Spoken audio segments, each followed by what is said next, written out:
Hello everyone, this is Pampa. Welcome back to Pampa stars. আজ আপনাদের মাঝে নিয়ে আসলাম পা ফাটা দূর করার খুবই কার্যকরী উপায়। আজ আপনাদের মাঝে এমন একটি রেমেডি তৈরি করে দেখাবো যেটি ব্যবহারে এক রাতেই পা ফাটা থেকে খুব সহজে মুক্তি পাবেন। অনেকেই আছেন 12 মাসেই পা ফাটে, বিশেষ করে শীতকাল। শীত পড়ার সঙ্গে সঙ্গে টান ধরে ত্বকে, যার জেরে গোড়ালি ফেটে বিচ্ছিরি হতে শুরু করে। তার মানে আপনি পায়ের যত্ন নিচ্ছেন না, যেভাবে মুখের বা চুলের যত্ন নেন। শীতকালে তার চেয়েও বেশি যত্ন নেওয়া উচিত পায়ের। আজ আপনাদের মাঝে পৃথিবীর সবথেকে সহজ পদ্ধতিতে বিনা খরচে পা ফাটা থেকে এক রাতে মুক্তির পদ্ধতিটি দেখাবো। ভিডিওটি শুরু করার আগে আপনাদের কাছে রিকোয়েস্ট থাকবে, ভিডিওটি ভালো লাগলে একটা লাইক দিয়ে দিন। এমন সব নতুন নতুন টিপস ভিডিও পেতে চ্যানেলটি সাবস্ক্রাইব করে রাখুন। নতুন ভিডিওর নোটিফিকেশন পেতে বেল আইকনটি অন করে অল প্রেস করে রাখুন। এই রেমেডি তৈরি করতে প্রথমে আমাদের লাগবে মোমবাতি। আপনারা যে কোনো মোমবাতি এখানে ব্যবহার করতে পারেন। আর এই রেমেডি তৈরি করার আগে আমাদের যেটি করতে হবে, পা খুব ভালোভাবে পরিষ্কার করে নিতে হবে। আর এর জন্য একটি পরিষ্কার গামলায় পরিষ্কার পানি নেবেন। অবশ্যই হালকা উষ্ণ গরম পানি নিতে হবে। আর এই পানির মধ্যে দিয়ে দিবেন 1 টেবিল চামচ পরিমাণ সল্ট, অর্থাৎ লবণ। লবণ আমাদের পায়ের জীবাণু খুব সহজে দূর করবে, পা নরম করবে এবং স্ক্রাবার হিসাবে কাজ করবে। এরপর আমাদের লাগবে বেকিং সোডা। যে বেকিং সোডা আমরা খাবার কাজে ব্যবহার করি, সেই বেকিং সোডা এখানে দিয়ে নিতে হবে 1 টেবিল চামচ পরিমাণ। বেকিং সোডা যদি আপনাদের হাতের কাছে না থাকে, সেক্ষেত্রে এখানে শ্যাম্পু ব্যবহার করতে পারেন। এখন আমরা এই দুটি উপাদান খুব ভালোভাবে মিশিয়ে নিব। এখানে খুব ভালোভাবে মেশানোর পর এর মধ্যে আপনার পা খুব ভালোভাবে 10 মিনিট ডুবিয়ে রাখবেন। 5 থেকে 10 মিনিট এইভাবে পা ভিজিয়ে রাখবেন। আর দেখবেন আপনার পা অনেকখানি নরম হয়ে যাবে, আর এতে করে ময়লাগুলো খুব সহজে উঠে যাবে। এখন 10 মিনিট পর আমাদের যেটি করতে হবে, এরকম ফুট স্ক্রাবার দিয়ে, ফুট স্ক্রাবার ব্রাশ থাকলে এইভাবে আপনারা পাটা খুব ভালোভাবে পরিষ্কার করে নেবেন। এতে করে দেখবেন পায়ের নিচে যে ধুলা বালি ময়লাগুলো জমা থাকবে, এটি অনেকটা নরম হয়ে যাবে। আর সাথে সাথে এই পা থেকে ময়লাগুলো খুব সহজে দূর হবে।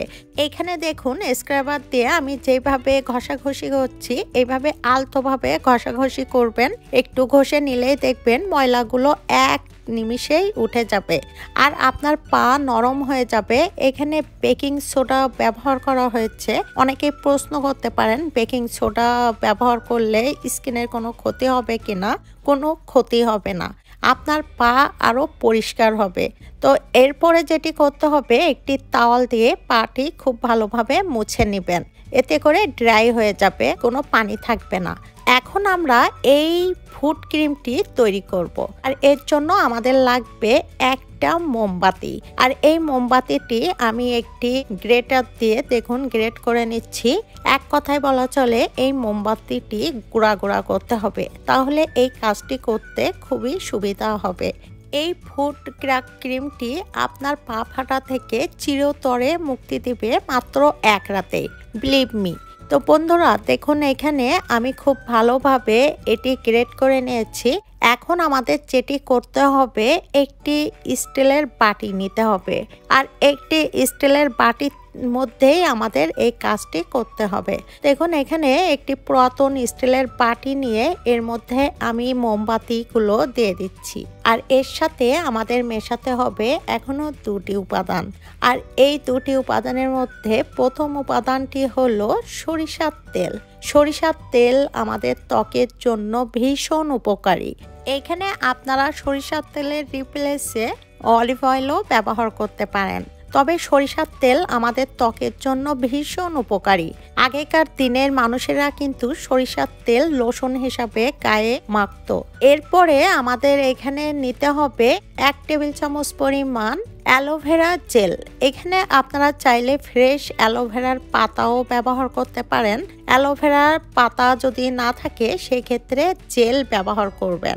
এখানে 1 টেবিল চামচ পরিমাণ সরিষার তেল, 1 টেবিল চামচ পরিমাণ অ্যালোভেরা জেল একসাথে খুব ভালোভাবে মিশিয়ে নিতে হবে।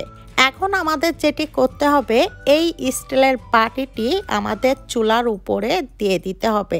এটি হালকা আছে গরম করতে হবে যাতে করে একটি উপাদান আরেকটির সাথে মিশে যায়।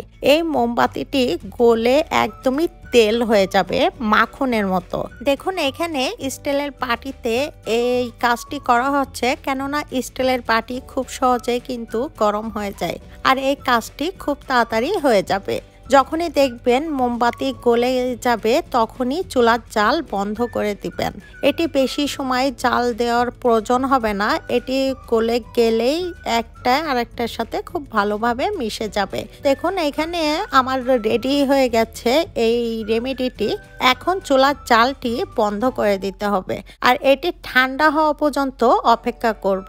ঠান্ডা হলে দেখুন আমি নিয়ে এসেছি এখানে, এটি একদমই মাখনের মতো হয়ে গেছে আর এটি কিছু সময় রেখে দিলে একদমই জমে যাবে। তাই এরকম থাকতে থাকতে, তেল থাকতে থাকতে আপনারা একটা কাচের বয়ামে এটি ঢেলে রেখে দিবেন। এখন আমি দেখিয়ে দিচ্ছি কিভাবে এই ফুড ক্রিমটি ব্যবহার করবেন। আপনার যে স্থানে ফাটা রয়েছে পায়ের তলা, বিশেষ করে পায়ের নিচে, পায়ের গোড়ালিতে খুব ভালোভাবে মাসাজ করে করে সমস্ত পায়ে দিয়ে নেবেন। এইভাবে আপনি মাসাজ করবেন আর এই কাজটি অবশ্যই দিনে 2 বার করবেন।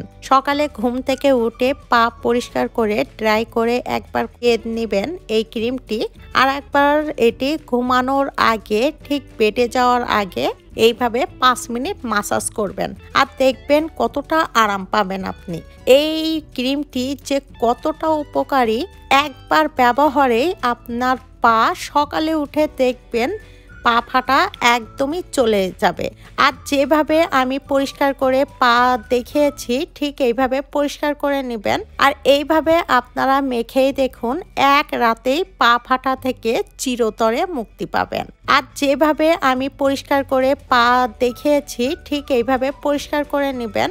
আর এই ক্রিমটি বানিয়ে আপনারা 2 থেকে 3 মাস অনায়াসে ব্যবহার করতে পারবেন। একটু বেশি করে বানিয়ে একটি কাচের জারে রেখে দিবেন। আর এই ক্রিমটি যখন অ্যাপ্লাই করবেন দেখবেন আপনার পা কতটা নরম, মোলায়েম, মসৃণ লাগবে। আপনার পা হবে ন্যাচারালি ধবধবে সাদা। পায়ের থেকে আপনার ময়লা এক নিমিষে দূর হয়ে যাবে।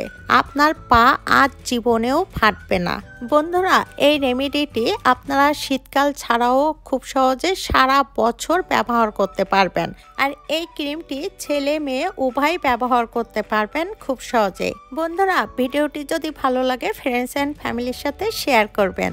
দেখা হবে পরবর্তী ভিডিওতে, সেই পর্যন্তই সবাইকে ধন্যবাদ।